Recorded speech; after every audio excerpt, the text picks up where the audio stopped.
झारखंड में जो ये खेल शुरू हुआ है और इसके तार कई जगहों से जुड़ रहे हैं और आपको बता दें कि शनिवार की देर शाम को झारखंड के 3 कांग्रेस विधायक जो हैं उन जिसमें नाम है डॉक्टर इरफान का, राजेश कच्छप और नमन विक्सल, इन लोगों को पश्चिम बंगाल के हावड़ा जिले में पकड़ा गया है और जो गिनती शुरू हुई नोटों की तो उसमें से 48 लाख रुपए जो हैं वो पाए गए हैं। अब यही सवाल है कि इनके साथ 2 अन्य सहयोगी भी थे और क्या ये बीजेपी की साजिश थी, क्या ये यहाँ पर ऑपरेशन लोटस यानी कि कमल फूल का फूल खिलाने की साजिश थी, सरकार को गिराने की कोशिश थी और ये काम अपना काम हो गई है।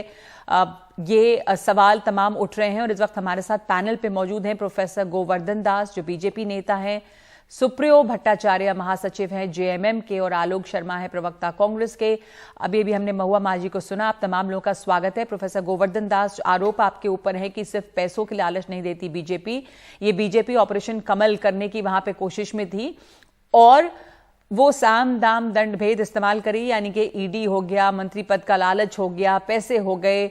अब ये खेल जो है आपका सामने आ गया और ये खेल अब खत्म हो गया है। गोवर्धन दास जी, आप इसका जवाब दे दें। Good evening Nagma ji and मेरे सारे जो साथियों जो अभी टीवी पर बैठे हुए, तो मैं 2-3 पॉइंट बताना चाहता हूँ। एक तो जब कभी भी कुछ हो जाता है, जब बीजेपी कहीं स्ट्रांग हो जाता है, कुछ भी मिल जाए बीजेपी के ऊपर आरोप लगाया दिया जाता है। झूठ मूठ के इन लोगों और कोई काम नहीं, और कुछ होता नहीं है तो बीजेपी का आरोप लगा देता है।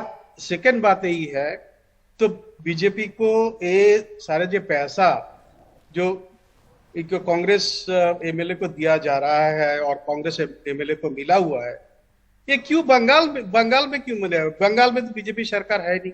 तो एक्चुअली क्या होता है, मुझे जो लगता है इन लोग फालतू में बीजेपी का बदनाम कर रहा है, लेकिन ये पैसा आया हुआ है टीएमसी से। चोर मसूरे भाई होता है। जब क्या टीएमसी में पार्थ चट्टोपाध्याय पकड़ा गया, ऐसा कि हर मिनिस्टर के घर इतना पैसा है क्योंकि उन लोगों का करप्शन गवर्नमेंट है, तो वो सारे पैसा आपके हटाने का कोशिश कर रहा है। कांग्रेस के सहायता लिया, कांग्रेस लोगों ने ये पैसा, ये टीएमसी से पैसा ले जा रहा है। तो इसमें बीजेपी का क्या रोल है? तो कांग्रेस का जवाब ले ले। इसमें एक इंटरेस्टिंग एंगल है यहाँ पर। आलोक जी, आप वापस आऊंगी। गोवर्धन दा, एक मिनट वापस आऊंगी। एक पॉइंट 30 सेकंड। हाँ एक पॉइंट जी, बोलिए 30 सेकंड और पॉइंट। हाँ। और ऐसा है कि कांग्रेस के बाद, कांग्रेस को तो सबको पता ही है, हाँ। कांग्रेस का दूसरा नाम है, क्या कहता है, ये जो क्या नाम है, हॉर्स ट्रेडिंग का दूसरा, हॉर्स ट्रेडिंग का दूसरा नाम है कांग्रेस। नहीं तो ये आपके ऊपर भी आरोप है, कांग्रेस लगा सकती है कि हॉर्स ट्रेडिंग का दूसरा नाम है बीजेपी। बहरहाल जो आपने इंटरेस्टिंग पॉइंट यहाँ पर उठाया कि ये टीएमसी और कांग्रेस की साठगांठ है और आपने उनको चोर मौसेरे भाई भी बता दिया है, तो जाहिर है कि आलोक शर्मा जी इस पे कुछ कहना चाहेंगे। नगमा जी, बड़ा हास्यास्पद है कि कोई पार्टी अपने ही विधायकों को अरेस्ट कराएगी, अपने ही विधायकों को सस्पेंड कराएगी। खैर, बीजेपी कुछ भी कह सकती। जब मोदी साहब लाल किले की प्राचीर से कुछ भी कह सकते हैं तो डॉक्टर साहब का तो हम क्या कह सकते। मुद्दे की बात यह है कि गोवा में पाकिस्तान ने सरकार गिराई, अरुणाचल में जब वो विधायक वहां पर बैंकेट हॉल में जो गवर्नर ने मीटिंग ली थी विधानसभा की, वो नेपाल वालों ने की। कर्नाटक में जब गिरे थी सरकार तो वो शायद लग रहा है कि श्रीलंका वालों ने गिराई। महाराष्ट्र में अभी जो विधायक थे वो आसाम न जाके शायद वो चाइना में बैठे हुए थे। अरे भाई, किसको बेवकूफ बना रहे हैं आप? नोटबंदी का सारा पैसा बीजेपी के जेब में है और नोटबंदी का ही पूरा असर था कि उसके बाद तमाम सरकारें आपने गिराई। ईडी का जिस तरह से दुरुपयोग हो रहा है वो पूरा देश देख रहा है और बीजेपी केवल डर नहीं दिखाती है, लालच भी देती है और कुछ लोग लालच में आते भी और कांग्रेस के लोग भी कुछ लालच में आए और बीजेपी बड़े टारगेट करके उनको बड़े बड़े औहदे भी देती है। शायद ज्योतिरादित्य सिंधिया, मैं यही सवाल उठा रही थी इसके पहले। मैं आ रहा हूँ नगमा जी, मुझे पता है आपका सवाल। मुझे पता है आपका सवाल। ज्योतिरादित्य सिंधिया को शायद जो है वो रशिया के मंत्रालय में मोदी जी ने मंत्री बनवाया होगा।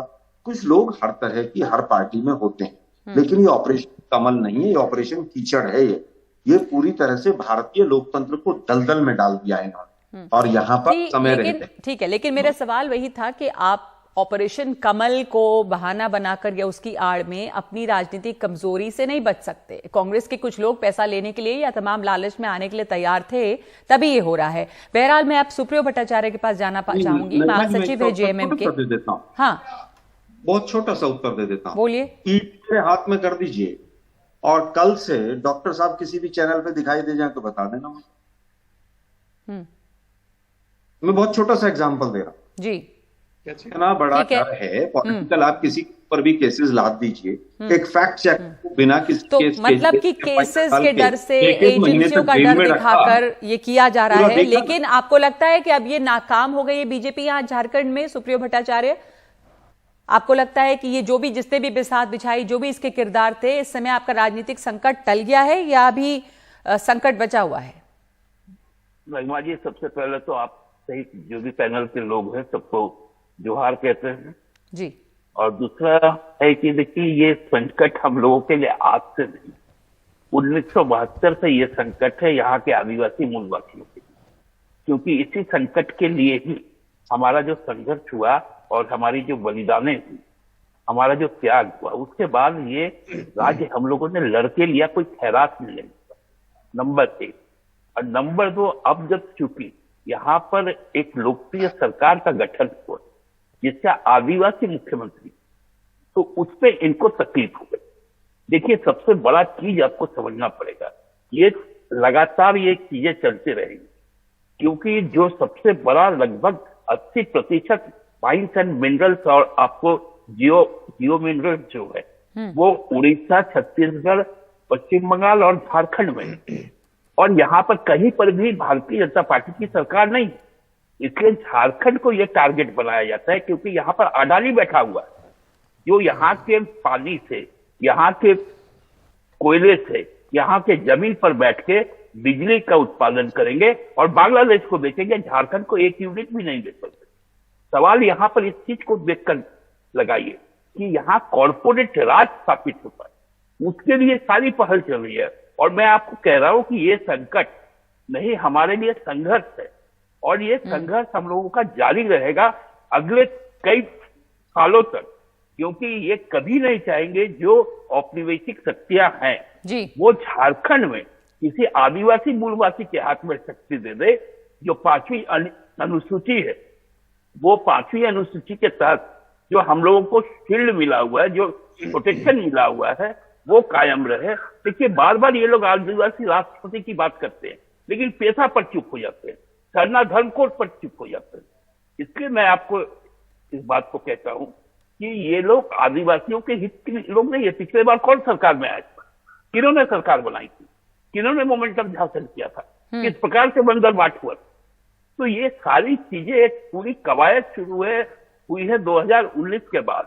आप देखे होंगे 2019 के बाद कर्नाटक सरकार को गिराने के लिए महाराष्ट्र का प्रयोग किया गया, मध्य प्रदेश सरकार को गिराने के लिए कर्नाटक का प्रयोग किया गया, राजस्थान सरकार को गिराने के लिए हरियाणा का प्रयोग किया गया, अब महाराष्ट्र सरकार गिराई गई आसाम के प्रयोग से। झारखंड में भी इस प्रकार के कार्रवाई इन लोगों की सोची थी, लेकिन हम लोग इतने बिजी लोग, हम जानते हैं कि हमको किन पर नजर रखना है, क्योंकि देखिए तो वही तमाम सरकारें, आपने उदाहरण दिया कि तमाम सरकारें गिराई गई, झारखंड की सरकार को गिराने की कोशिश थी, पर इस समय आप कह रहे हैं कि संकट टल गया है या चला नहीं है? मैं कह रहा हूं संघर्ष जारी है, संघर्ष जारी है, ये फिर कोशिश हो सकती है। प्रोफेसर गोवर्धन दास ये आरोप लगाया है, आरोप लगाए हेमंत बिस्व शर्मा पे कि उनकी मदद से यहाँ पे सरकार गिराया जा रहा था, 10 करोड़ रुपया, मंत्री पद, तमाम लालच देकर।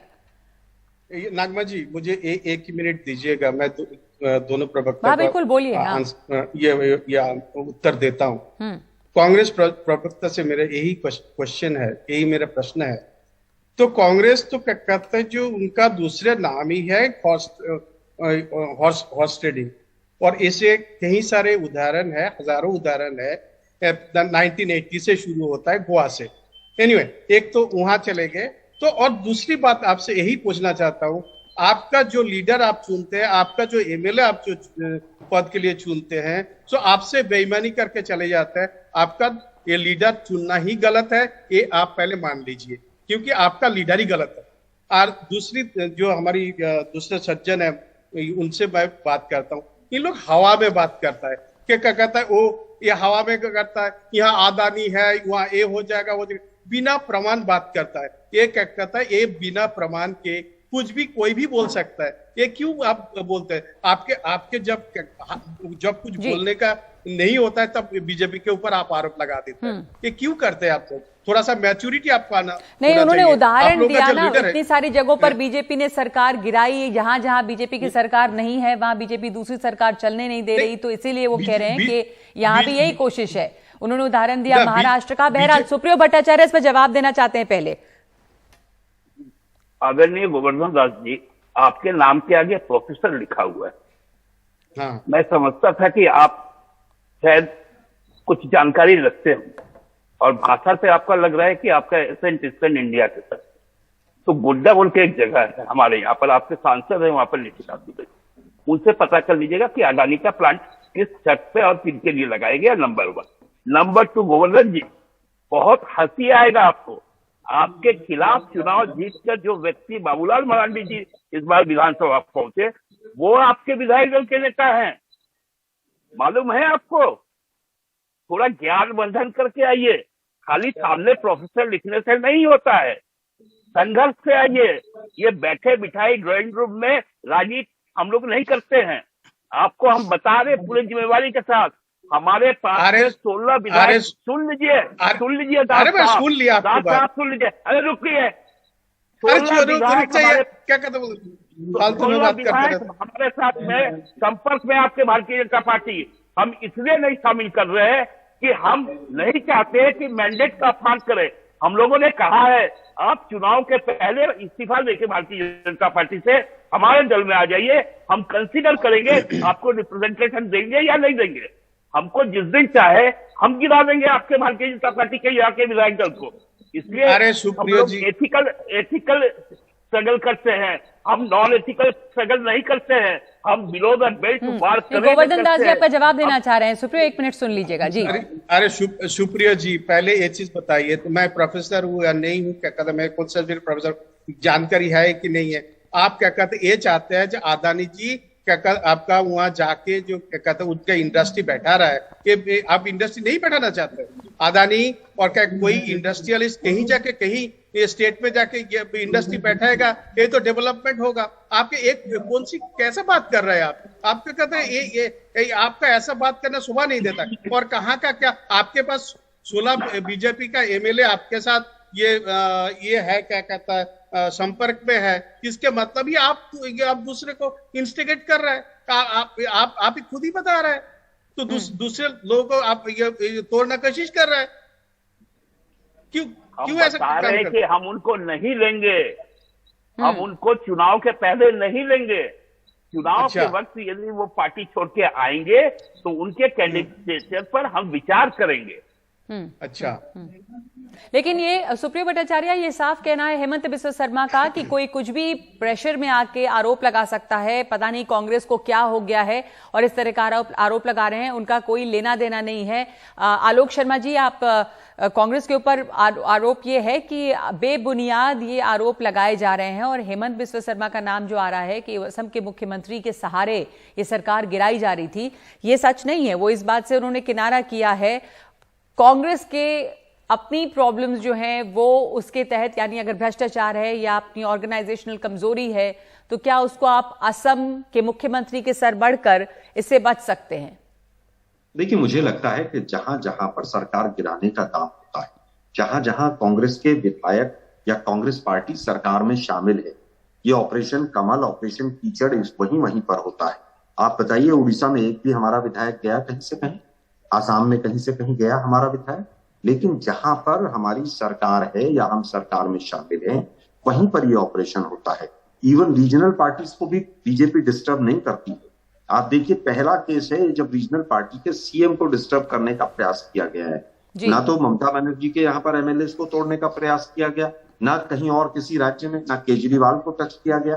तो मतलब सिर्फ कांग्रेस पर ही हमला होता है। और ये हेमंत बिस्वा शर्मा जी, ये तो 2015 में इनके खिलाफ तो सीडी आई थी, बीजेपी ने ही निकाली थी। आज हम हेमंत बिस्वा शर्मा जी को बीजेपी जो है अपना आदर्श मान रही है, तब सड़कों पर निकली थी कि इनको इस्तीफा दीजिए और इनको अरेस्ट कराइए।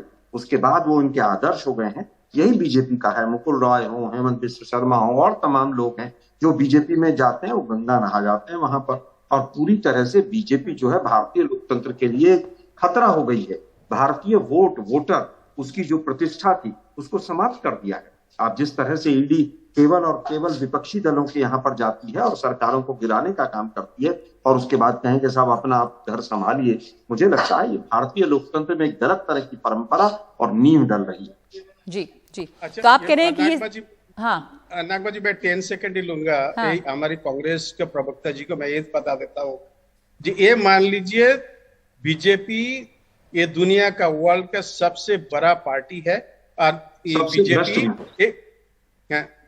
सबसे भ्रष्ट भी, क्योंकि कांग्रेस का आसमान से जमीन से पाताल तक सारे सबसे ज्यादा भ्रष्टाचारी में है। आप जरा चुप हो जाइए 2 मिनट। चुप हो जाए 2 मिनट, 1 मिनट चुप हो जाइए। आपका मुंह पे ताला लगा दीजिए 1 मिनट के लिए।